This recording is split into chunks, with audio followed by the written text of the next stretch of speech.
It's the Locked On Flyers podcast for Friday, July 5th, your daily dose of Flyers news, analysis, and high quality content that's talking Bobby Brink's new contract. Yep.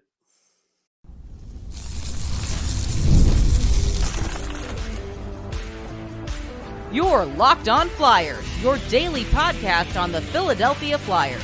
Part of the Locked On Podcast Network. Your team every day. Hey there, and thanks for making Locked On Flyers your first listen every day. I am Rachel Donner. You can find me on Twitter at rmiriam. I'm here as always with Russ Cohen, who's on all your favorite social media apps at Sportsology. We are at Locked On Flyers on Instagram, Threads, Blue Sky, and Twitter as well. Today's episode is brought to you by Game Time. Download the Game Time app, create an account, and use the code LOCKEDONNHL for $20 off your first purchase. Terms apply. You can find us over on YouTube or on the SiriusXM app or anywhere you listen to podcasts. Subscribe to get our latest episode as soon as it's available here on the Locked On Podcast Network, your team every day. I hope y'all out there had a great holiday yesterday and enjoyed the day.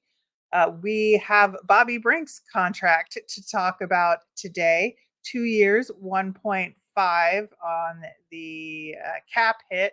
It is a one-way deal for the first time for him. And, I think this is a good bridge and / prove it contract for him, right? It's a bridge deal if he continues to grow and get better.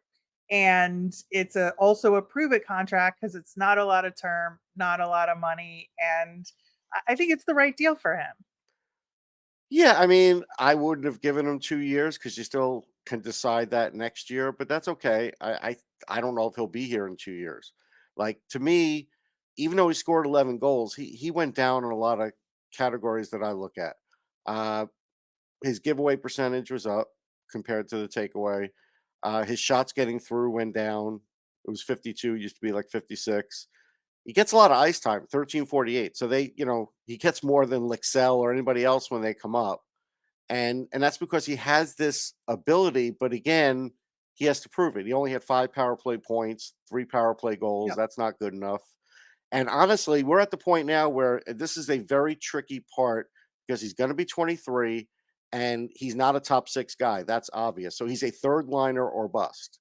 Like, that's what he's going to be. And so now he's got to prove it that he's a third liner. Now, to give you an example, in the draft, it's not like everybody's ripping it up after him, but Niels Hoglander has 90 points, and a couple of defensemen are close to him in points, and Nick Robertson, who's been really hurt, has 34 points. Right. So it just shows you that even those guys were doing more.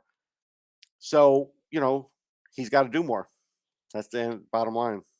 Yeah, and that's why I say it's a good deal if you want to term it a bridge deal or you want to term it a prove it deal. And that's Yeah. where I think both can apply to this contract. When he did go down to the Phantoms for that brief stint, he had 13 games there, 7 goals, 6 assists. So very clearly he was able to do what he needed to do at the AHL level. We Yes. saw that this season, and he comes back to the Flyers and he did well, but didn't overwhelmingly do well. And I think that's where the prove it part of it comes in. And yeah, I really think this is the right deal for him. He's the right guy in this part of the rebuild to try and give him a shot to prove it. I think in other teams, other circumstances, he might not have that opportunity. But for the Flyers right now, I think it's a good thing for the team, and I think it's a good thing for him. Yeah, no question. As a 2019 pick, like, this is where you need to see the progression. And so we'll see. I mean, again, that's he's carved out a very small niche. He's got to make it bigger. Yep, absolutely. So I am looking forward to that. And, I have these like little thoughts about with Massimo Rizzo joining the organization. Is that going to give him like a mental boost as You well? hope. You hope. Yeah, and that's just a little nugget that I'm keeping in the back of my brain But they about may Bobby never, Brink. the way it's being coached, they may never play together, and that's the I sad know. part. I know. That's the interesting part too, which is why I'm very much looking forward to training camp and Right. seeing the two of them together. I think Right. that's kind of like going to be a key indicator for me, just in a fun sort of Yeah, way to see absolutely. if I'm that, looking for that too. You're not the only one. yeah, yeah, if that does it. But in the meantime, the Flyers also signed Anthony Richard, and I think that it is a really interesting choice here because obviously they let Tanner Lazinski go. And so is this a depth center replacement slash guy that they need on the Phantoms? Yes. It's a two-way deal, so he can be called up, but I don't see it likely happening, just given everybody else that they have in the system and with the Phantoms. But you know, I think he's a producer at the AHL level, so having Yeah. him on systems, like, I'm pretty pleased with that, to be honest. Well, I'm not going to hold it against him. Yes, he's a good AHL player. Do I think Lisinski's going to produce more than him and possibly a little bit at the NHL level? Yeah, I do. And I think Sure. Vegas has proven that they not only can develop, but they give their kids a chance. Like that's the one thing. Vegas always has injuries, it seems, because of these older players. And so he's going to get a call up and he's going to be hungry when he gets that call up. And this is where the Flyers made a choice. So it's okay. We'll see how it works Yeah. out. Yeah, I mean, if they just didn't have room for him and just weren't gonna call him up, I mean, God bless him. We're gonna talk more about, Flyers going elsewhere in the Yeah, yeah, yeah. next segment and talk about that a little bit more. But, for a guy that I want, as a top center for the Phantoms, this guy seems good. He's a bit of a journeyman, Yeah. which, Nashville pick, has played in the Habs organization, was most recently with Boston and played for the Providence Bruins, where he had 55 points in 59 games. Got 9 games at the NHL level with a goal and 2 assists during that time, which is not nothing, honestly, for a call up borderline guy. I think that's pretty decent for your call up time. But for somebody that you want to spend the bulk of the season on the Phantoms, we'll see what the chemistry looks like with some of the guys down there and with the prospects and see what he can bring. Right. So the other small signing was Sawyer Boulton, which is a direct to the Phantom signing. It's not an NHL contract.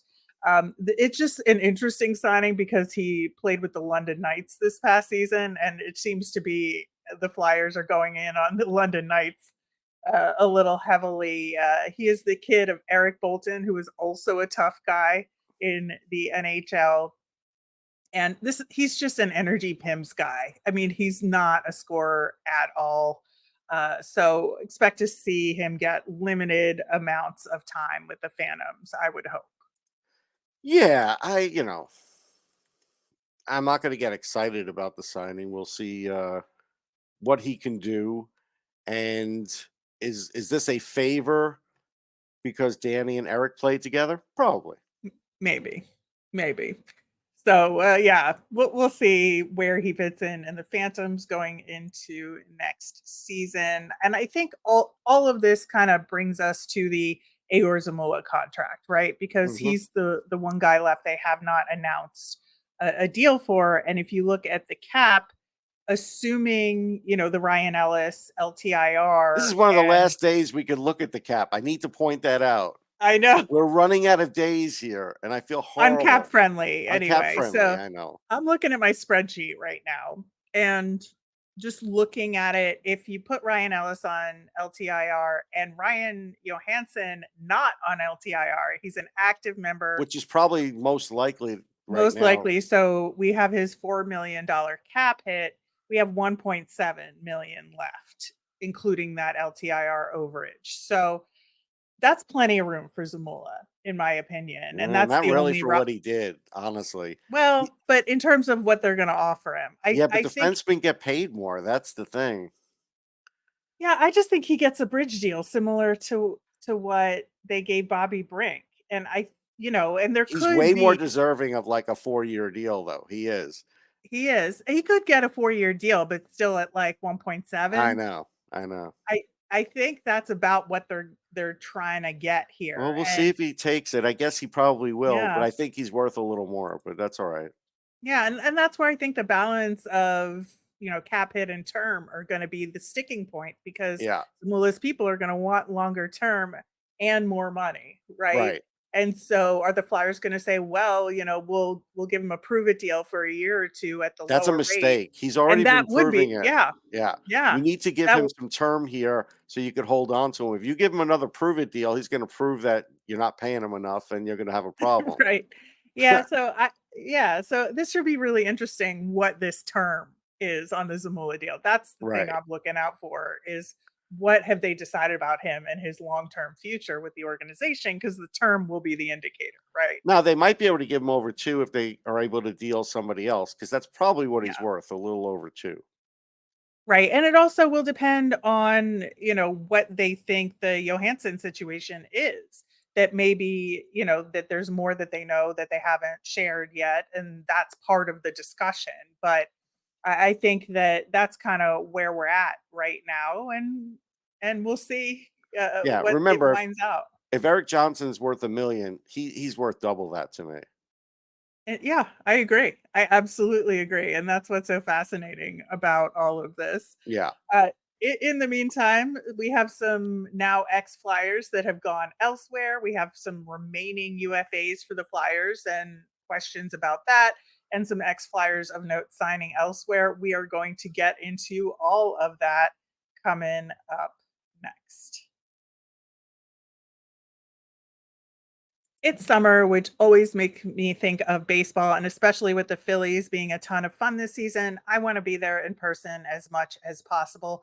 Game Time is an authorized ticket marketplace of Major League Baseball, which makes getting tickets faster and easier, and prices on Game Time actually go down the closer it gets to first pitch. With killer last minute deals, views from your seat, and their lowest price guarantee, Game Time takes the guesswork out of buying those coveted MLB tickets in your town, the summer concerts, and more. My favorite part of the Game Time app is that it's great for getting notified about last minute flash deals, and Game Time lets you save even more with zone deals, where you pick a section and let Game Time choose the seat for you. Best of all, they have all in pricing, so there's no surprise fees at checkout, and your tickets are sent directly to your phone, so you never have to dig through email. Download the Game Time app, create an account, and use the code LOCKEDONNHL for $20 off your first purchase. Terms apply. Again, create an account and redeem with the code Locked On NHL for $20 off. Download Game Time today. Last minute tickets, lowest price guaranteed.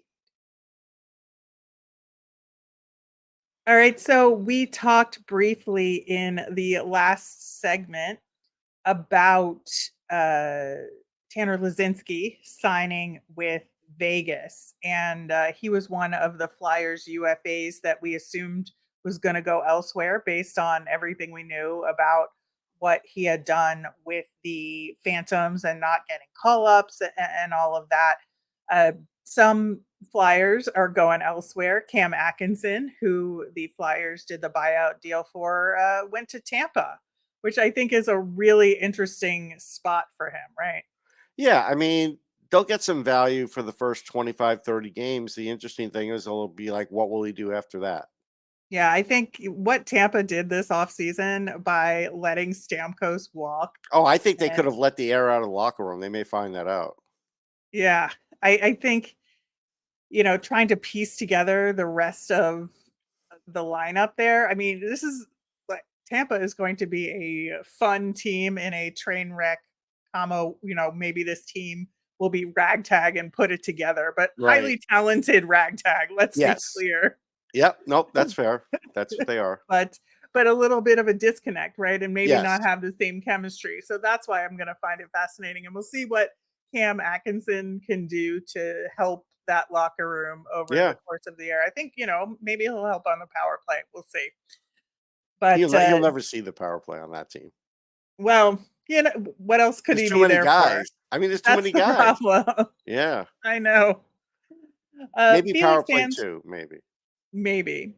Felix Sandstrom, who we were wondering, where he would end up because it was pretty clear that he was not going to end up back with the Flyers organization. He signed a 1-year, 2-way deal with Buffalo, which I think That's a good spot for him. I think there's going to be a little bit of opportunity, and he'll be the number one call up for sure in that organization. But I'm just glad to see him get a deal and a fresh start. Yeah, they've got 2 set guys for the moment up top, both young guys Right. though, and so he is gonna have a chance to play a lot at Rochester, and this is a good signing for him, and this just to show you that what we thought that he wasn't being utilized. And Yeah. not to beat a dead drum, but between this and, what's happening with Kolosov, these are things to watch out for in the future. Like, hey, did this work out the way the Flyers wanted it to?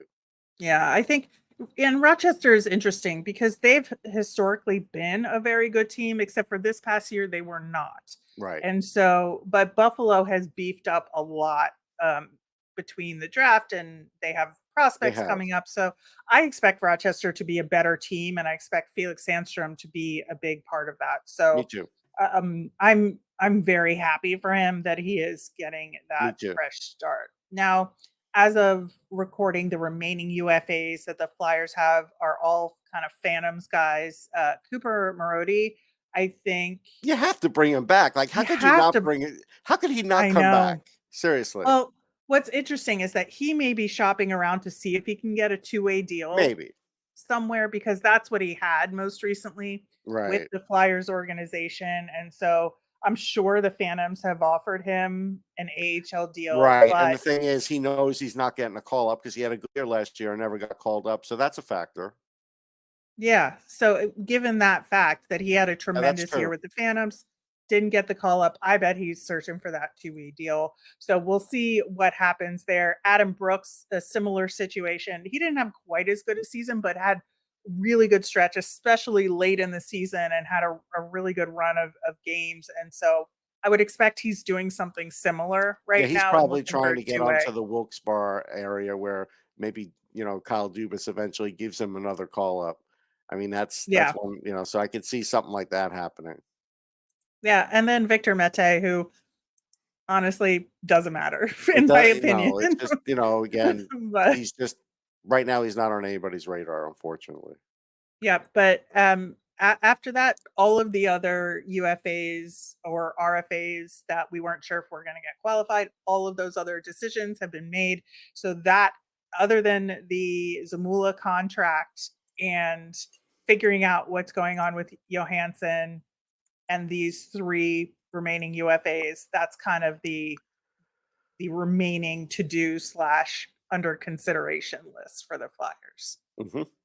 So as far as ex Flyers of note signing elsewhere, we talk about Jay O'Brien just because we had the compensatory pick for him in this draft, getting Berglund, who we talked about on yesterday's show, and he signed an AHL contract with Charlotte, which is really interesting because he had been with the Pens organization because like Hextall brought him in there, but Hextall's gone, so there's really no attachment there. So No. he's now with Charlotte, and it is an AHL deal. So Yeah, if wish him luck.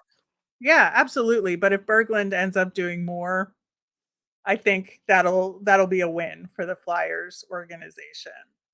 And then our old pal Shane Gostisbehere, I thought interestingly he had been doing real well with Detroit, especially this past season, is now in the Carolina organization with the Canes, and so he's coming back in division for the Flyers, and I think he's been with the Canes before, and so I think this is a good spot for him. Yeah, he's getting a decent wage. I mean, he's like the better version of Eric Gustafson. They know he's not going to play great defense. They know what he can bring offensively. He's got his offense back. And, that's good. I mean, but in today's NHL, there's only so many of those guys in the league now because, mostly you got to play good two-way hockey.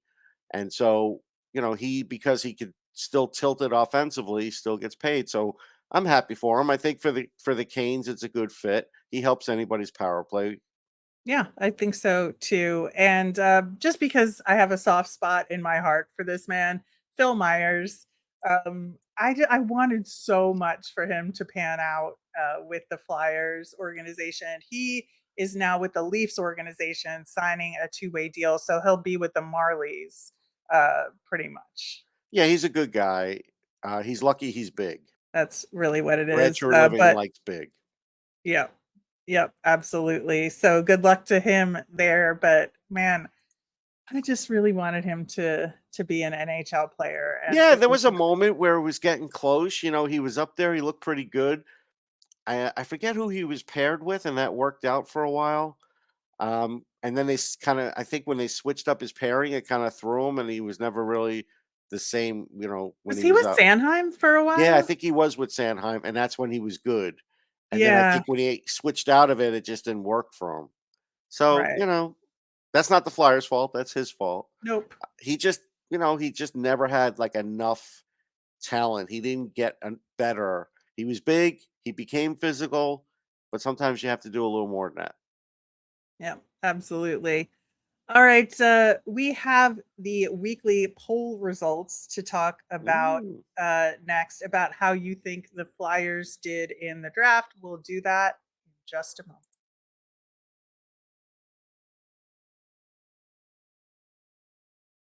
All right, coming up on tomorrow's show, we will both be at development camp for the last couple of days. And I say tomorrow's show, it could be Saturday or could be Sunday. So stay tuned for that in your feeds based on when we can record. But I think it's going to be really interesting. We're going to get to see like the big scrimmage at the end Yeah, of it and see love that. who stands out. So I'm excited to get down to Voorhees and check it out. Me too. So the poll for this week was how you thought the Flyers did in the draft this year. Got a ton of votes for it, so good to have that feedback. And your options were nailed it, pretty solid, just okay, eh, and the worst, fire everyone. So of those options, it was pretty close between pretty solid at 39% and just okay at 36%, which is kind of the line where I expected it to be, right? Yeah, I'm in the middle of that. Like, I'm still in the camp that, hey, had they gotten G. William, it would have been higher. They got Luchenko, which is still good, but their their positioning to get players still in the first round is still not great. Like we proved the last one. We don't have to go over that one again. But now here's another one. So we'll see how this one. Maybe they'll be on the right side of this one. But this is where things can make it or break it with certain picks. And it's not to say you've got a bad pick, they got a great pick. It's kind of like they may have a great pick. Did you get a great pick? Like that's really how it gets viewed. So we'll see. I mean, that'll be an interesting one. That's one that we'll look at over time.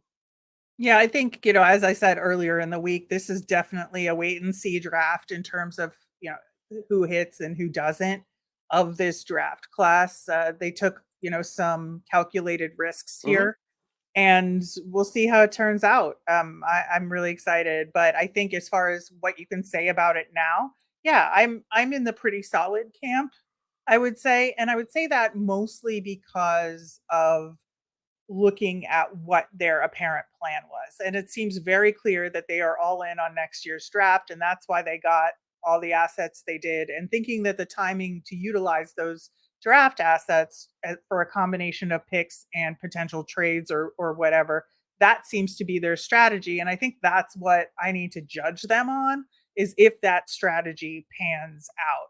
Right. But So let's all be honest about something. If you're not listening to the Flyers, how do you know the 2025 draft is better? I don't. And I have about, and you're an 20 expert. and I have So about 25 guys listed for 2025 already, maybe even more. I haven't looked at it lately, but I want to see these guys play more. When they play the year before, a lot of it doesn't matter as much. Look at Kiriarhu. Where'd he end up going? A couple mhm. of years ago, he was like fifth best. So you have to slow it on that. Now it's good that they have a lot of picks. I think that's Yeah. good. I think that's Yeah. good in any draft. But to say, I'm grading one draft over another right now, I'm not prepared to do that. Right. And I think that's where the big risk is. And that's why you have to look at this strategy and see what they do with those draft assets Right. and see what combination of picks and moves they make with it to see if this is all going to work out right. And I think it's a really interesting strategy. I'm excited to see what they do with it. But I think that's where sort of the comments lie here, right? So people who rated this draft higher in the pretty solid or nailed it category, I think most likely were saying, okay, but we could have all these assets for next year and we can try and execute that strategy. And that's the important thing to me. And that's why I rated it higher. Yeah. And look, I get comments all the time like the Flyers really value the U18s over a lot of stuff, and they do. It goes back to Scott Lawton for that. And Luchenko did very well there. And do I think that's an ideal thing to do? No. But they may not know they're doing it, but they've been doing that a little bit. So there are certain things that you could look at with certain scouting departments and start like basically the way you have your spreadsheet, that's how you could start doing it and tracking. Yeah, exactly. And so, our generally positive comments said he's positioning the Flyers for next year's draft. I think that will be a grand slam. I like the selections, but the important part was getting 25 assets. Danny has been targeting this draft class basically his entire tenure here. And acquiring 6 picks in the first 2 rounds of next year's draft, which will be far deeper, was brilliant. Plus, there's some trades that will deepen that pool. Yeah, so and also the center depth. I think you cannot discount the center depth that they were going for in this draft. Again, we'll see if they pan out, but Right. that was an absolute need for this team, and they did it. So that's why I lean toward pretty solid here No, and that's fine. for I think me. I think that's totally fine. But I can't start calling next year deep. I like their top 10 a lot, but I can't even tell you if in total in yeah, in total, if their top 10 is going to be better than this year's top 10. I don't know that for sure yet. Yeah, I think the interesting part of the assets they have for next year's draft to me is the second rounders because we have the Flyers pick, the Columbus pick, and the Anaheim pick. Right. Those could all Those should be pretty good potentially picks. be Yeah. pretty good picks in the second round. And so I think that that's like going to be the more fascinating part of it for me going into prepping for next year's draft is seeing who's going to be borderline first round, second round, Oh, but and here's the what. conundrum. Again, here's the Yeah. conundrum. Let's, for argument's sake, if next year's draft is so much deeper, do you still want the Flyers to finish out of the top 10 to have a better I want the season? Like Flyers to that's finish where they're going to finish. I want them to try and no, win I every know, game but and there, finish where they're going to but you have finish. to think about that. If this is a super deep draft, then do you really want the Flyers to finish out of the top 10?